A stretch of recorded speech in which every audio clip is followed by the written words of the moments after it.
Live, you're watching NBC4 LA. News at 5. Millions of people die every year from strokes. Many who survive are left with speech problems, paralysis, and more. And now doctors are using stem cells to see if they can reverse the damage even after it occurs. Our Dr. Bruce is here right now. He often treats stroke patients in the ER, and I guess you spoke with the first patient in this study? First person ever in the study, and I got to tell you, it is true in an ER. If we get to you, we can save you. We can reverse strokes right in process, but if you wait too long, then you get damage. Now, the first patient was fittingly an African American who had a stroke at only age 39. I say fittingly because African Americans have the highest risk of stroke. This study is the first of its kind. It could make a life-changing difference.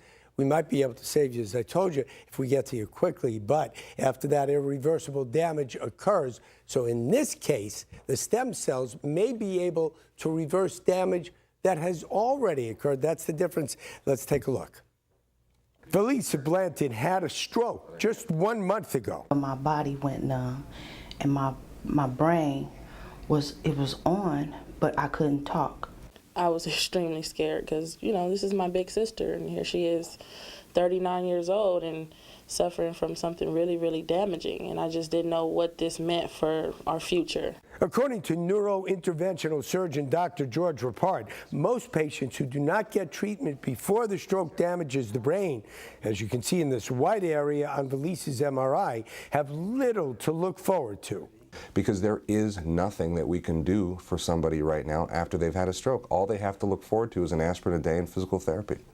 You can see why on this dye study of the brain. A major artery is blocked, causing irreversible damage around it. Rappard hopes by taking bone marrow from a person's hip, sending that back east for processing, then removing pure stem cells that are flown back to Rappard for treatment, the difference can be made. We insert a catheter from the groin artery into the brain artery on the affected side of the brain and inject these 5 milliliters of stem cells.